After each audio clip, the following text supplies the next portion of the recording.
So we've all been hearing reports that Canelo Alvarez and Terence Crawford are going to fight. First you hear that they're in negotiations, then you hear that they've agreed. Then you hear that Canelo's team is telling Canelo that he shouldn't take the Terence Crawford fight. Now, Tim Bradley, former WBO champion at a welterweight, 147 pounds, has this to say about the potential of a showdown between Terence Crawford and Canelo Alvarez. Quote, everyone keeps talking about the weight. Crawford only recently left welterweight for 154, while Alvarez has fought at 168 since 2020. Oh, he gonna knock him out. When the hell was the last time Canelo knocked somebody out? Y'all can quit with that. He's gonna knock Crawford out. Come on, man. Talking about whether Canelo's gonna knock out Crawford. Didn't we just see somebody talking about Alexander Usyk fight a guy, Tyson Fury, who was quote unquote 50 pounds heavier? Canelo has the same height, referring to Crawford, them being the exact same height. He's not a natural 168.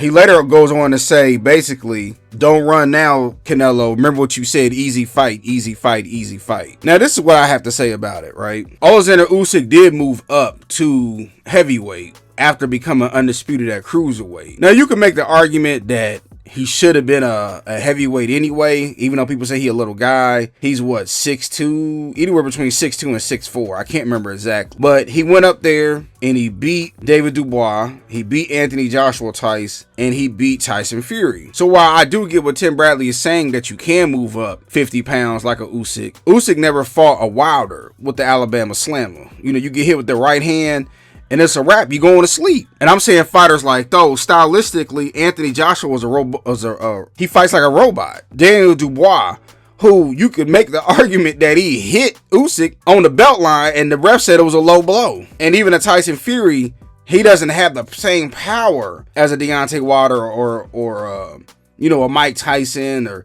could you imagine Usyk and Tyson fighting if Tyson was in his prime? Come on now. And when it comes to Crawford and Canelo, listen, if Crawford think he can beat Canelo, then I'm going to root for him. I'm going to support the fight.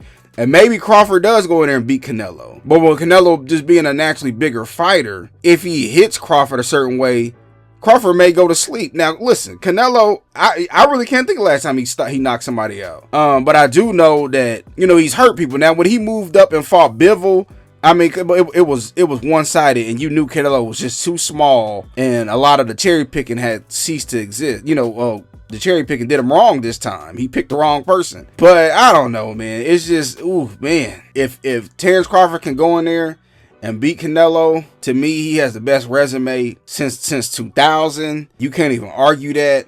It would only be Canelo's third loss. And while Canelo did lose to Floyd, when Floyd was 30-something years old, you got Canelo and Crawford fighting at their zenith on Cinco de Mayo.